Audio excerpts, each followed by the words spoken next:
open a facility, as an indoor facility. The second scenario is that they would refurbish and renovate the office space, the dressing rooms, and all of that, educational space in the front, but remove the roof off of the natatorium, and have the pool an open air pool. And then the third option is the cost of just clearing everything, clearing all of the building and everything out, and rebuilding just as an outdoor pool, as an open air outdoor pool. And then obviously with that cost, there would be additional support structures that would be needed for concessions or locker rooms and those types of things. So when we're done with this process, we'll have cost estimates for those three different scenarios. In addition, they had an add-on that would provide design schematics and things of how this would take place, which was an additional $13,000. And we elected not to do that at this point. That's something that if the numbers came back favorably and we wanted to look at it further, then they could provide that higher detail. But because we didn't do that add-on, it's also shortening the time frame. And so we're planning to have this back in about 5 weeks rather than the 6 weeks that was originally anticipated. So they did their team came out. There were 4 individuals for their kickoff meeting and site visit on, hopefully I wrote down the date. April 9th they were here, which was, I think, last Wednesday. And they were able to get the measurements and everything they needed. They spent a few hours at the facility taking pictures and looking at the site from a functional standpoint. And it was good to see, the knowledge that they were bringing and their experience with other facilities like this. And one of the things that they noted was many times when they bring back these numbers, communities decide not to go through with the project. And I think that that's a good thing. And that's really what this is about, is getting an independent look at this facility and some good hard numbers that we can look at to make sure that we're comparing apples to apples, and then we have a good idea of what it would truly take to rehabilitate that facility. One of the things that when the draft reports come in is we'll also be working with some local contractors and other folks to look at the cost estimates and to make sure that those costs per square foot and that those estimates they're giving are actually realistic for this region. Because, some construction might be, $30 a square foot or $300 a square foot in one area, that with snow loads and other things and availability of materials, it may be more or less in Susanville. And making sure that those cost per square foot numbers are relatively accurate or accurate for this region. And so we'll be doing that as well to make sure the numbers we have really make sense. Thank you, Mr. Greenberg. Let's take it to the public first. Any questions on that item? Just one. You've executed a contract, created a debt to that contract for Roosevelt Pool without the legal opinion. Okay, the legal opinion we've asked for, I have asked for, okay, is can you use the JPA public funds to pay for this analysis? You've already started the analysis and created a debt to those funds without that opinion. What if the opinion comes back that you cannot use JPA funds for this analysis? Is that a question for me? Yes. If it's a question for me, then we go back to the county and the city and we amend the agreement so that we can. Good. Because that was the intent, and if the agreement was not drafted to include that intent, then it would be appropriate to go back and make sure the agreement reflects the intent that was expressed at that time. Would that have to go back to both boards too? A change in the agreement would have to go back to both boards. Tony, I think, going back to the actual joint powers agreement, in Article 2, purpose, where it is, has referenced it a couple of times, and it says the authority will plan, finance, implement, manage, own, and operate multi-jurisdictional recreation system and swimming pool. And then combine that with 5.11, which is the authority may do all things necessary and lawful to carry out the purpose of the agreement. I think that we're going to be on pretty safe ground there. At the very least, it's silent on the very specific question that you brought up. But I think that when council looks at this, they're going to look at that as having broad powers. I hope so. So I don't think it's ever going to go back to what Jared's suggesting. But I guess that's a worst case scenario. I guess that's what we're waiting for.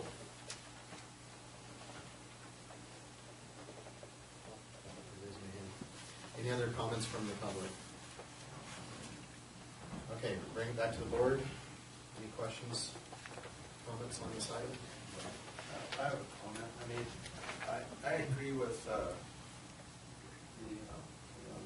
comment was made at the public. You're not going to throw money at it. And also, if it was a private project of mine, I mean, I wouldn't spend 5 cents doing a study on the Roosevelt Pool. But I mean, I understand that to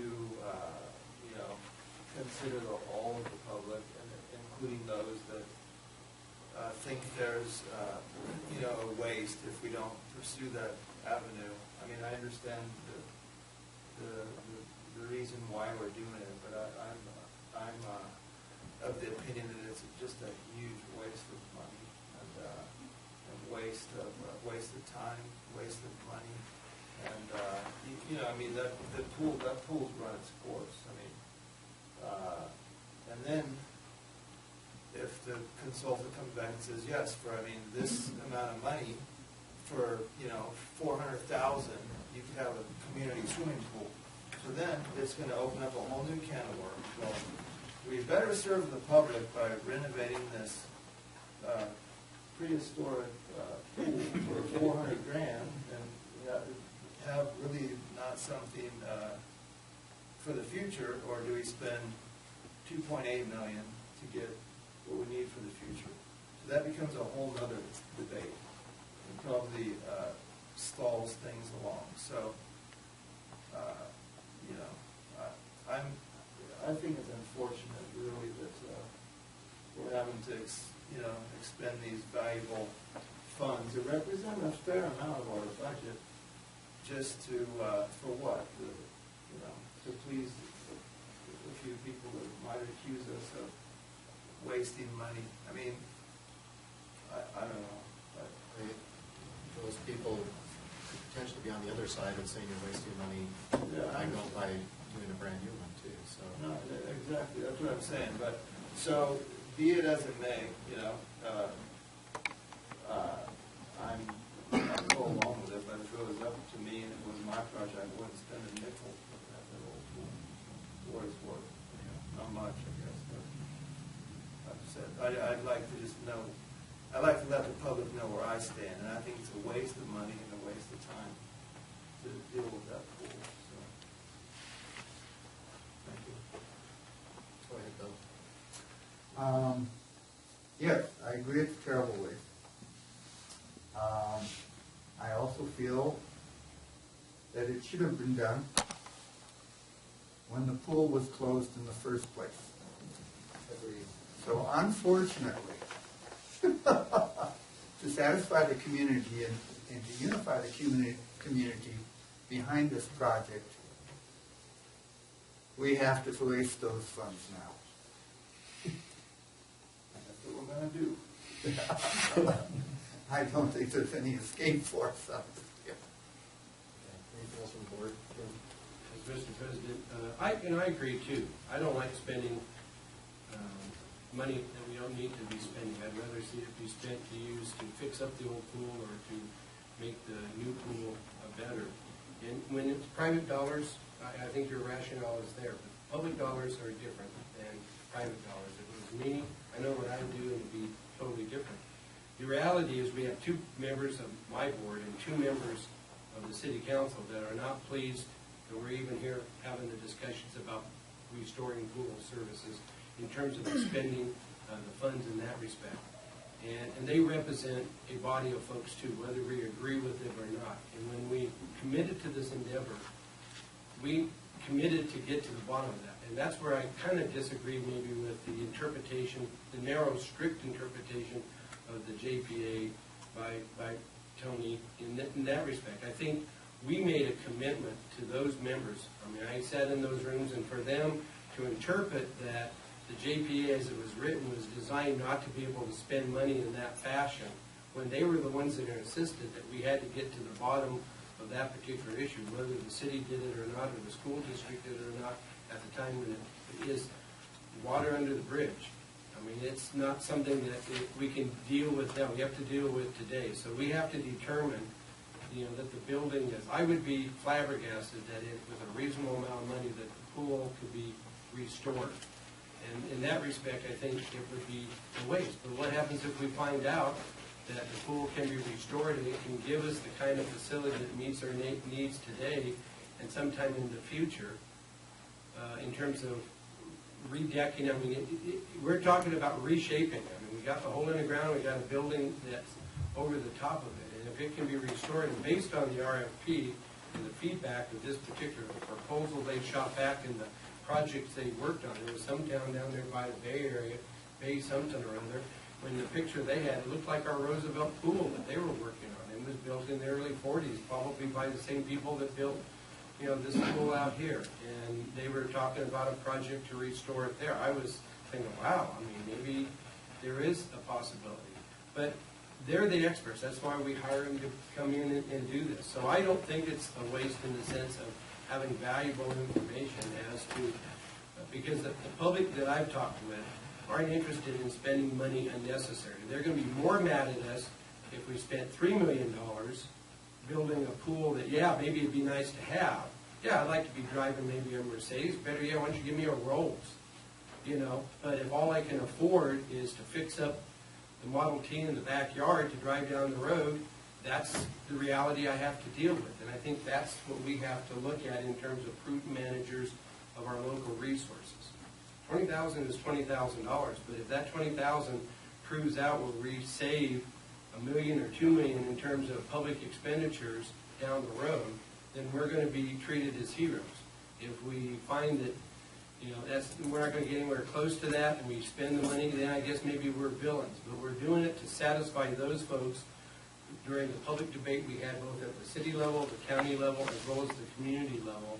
And once and for all, that facility, and it's going to cost, we've had estimates that range anywhere from $80,000 to $250,000, maybe even more closer to $500,000 to abate the old site if indeed it's not worth,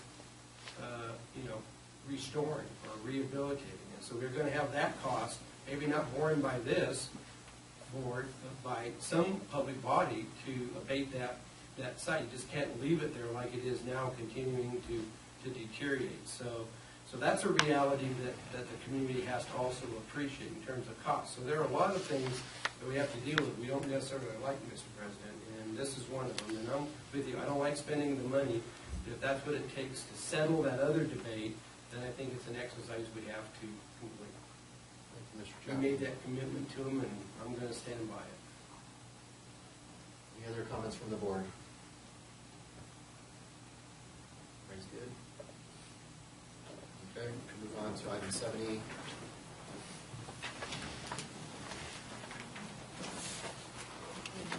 Item 7E is an update on property acquisition. Again, when we undertook this process, we cast the net out to all of the available sites that have been brought up over the last 10 years, and that included 19 sites.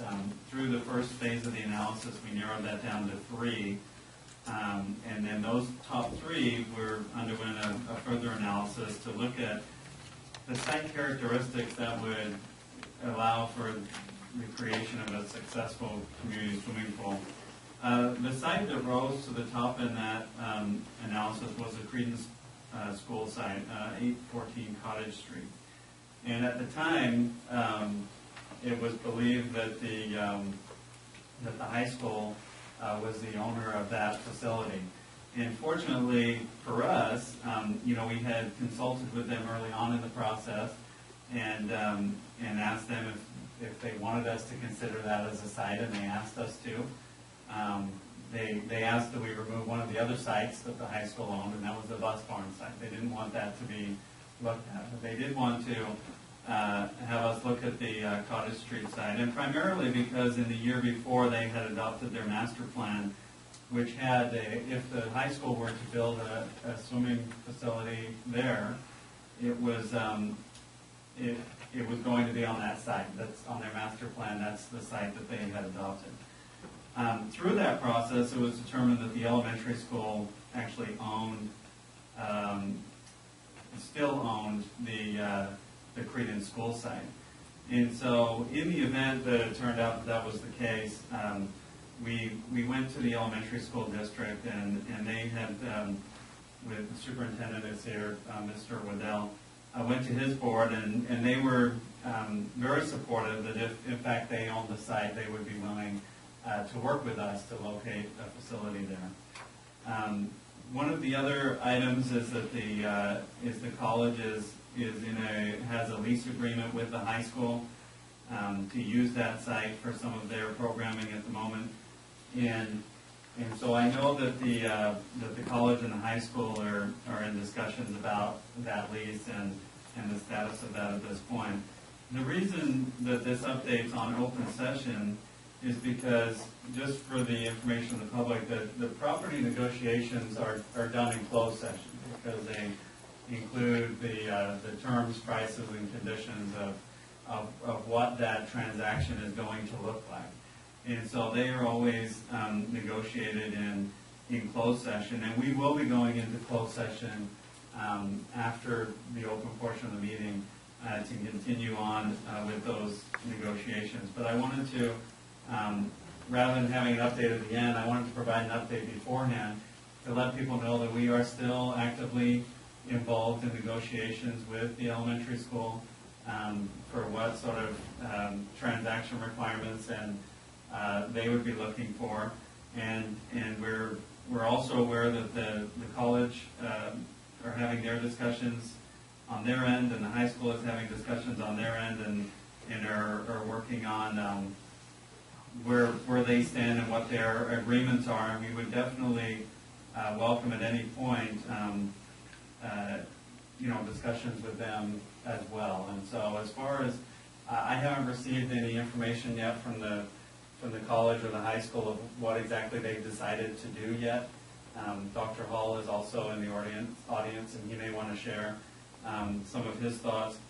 But we are, as soon as those entities decide the direction that they want to go, then we will obviously welcome the opportunity to work with them to make sure that this community pool and this project it's really a win-win. It benefits the whole community, and it's designed to be that way, and it's not supposed to create winners or losers, or it's really supposed to be for the benefit of the entire community that we all serve. And so we're continuing down the road to acquire that property, and as additional information becomes available, we're planning on working with those agencies as well to make for as smooth a transition as possible. Thank you, Mr. Hancock. Anybody from the public like to make any comments on that? No? I realize you haven't really gotten into these negotiations, but I'm intensely curious. What does, if you can say, what does the elementary school district want? Well, we're actually quite a ways into the negotiations, and they are essentially what they're wanting is a very smooth transaction that protects them and then make sure that they're not going to have any additional liability as part of that. And so So they're wanting to make sure that the agreements are very, clear and cut and dried, and that they're protected through that process.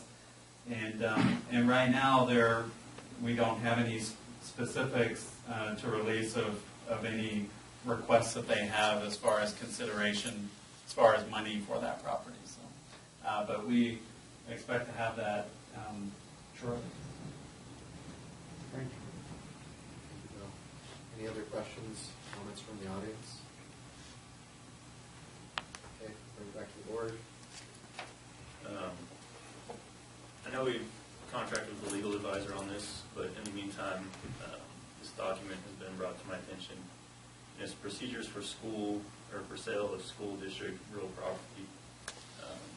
The first section here, pursuant to Education Code Section 17388, before excess real property is sold or leased, the governing board of a school district must appoint a school district advisory committee to advise the governing board of the disposition of such property. And it's a 7-11 committee, and it's pretty standard procedures. From what I've heard, it was the board that decided to transfer property to us. I don't know if it's been addressed. It seems to me like it's something that needs to be done. I understand the board is very motivated to move this property to us for full property, but there's still a whole other socio group out there that needs to be involved in this decision. So yeah, in our discussions with the attorney, there's more than one avenue to follow when disposing of property. There's direct transfer options, and then there's surplusing options, and as you stated, the government code lays out the steps in those processes. And that's essentially, why we've hired special legal counsel who is knowledgeable in these types of transactions, to make sure that all of those I's are dotted and T's are crossed. And we're absolutely, working with the school district to make sure that the last thing we want to happen is to have this transfer and then to find out that, some step was missed in the process.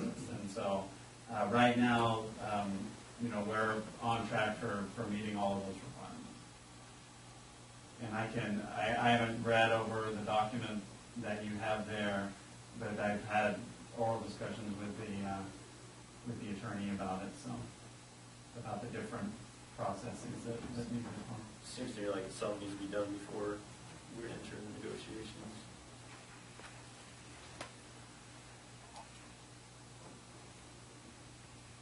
Well, I'd be happy to get a copy of it and get you an answer.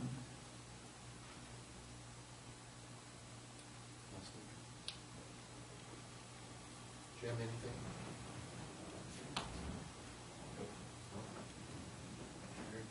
No? Okay, thank you for that update, Jerry.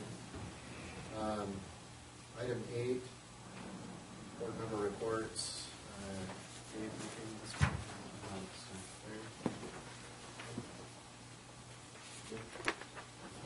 Anything either?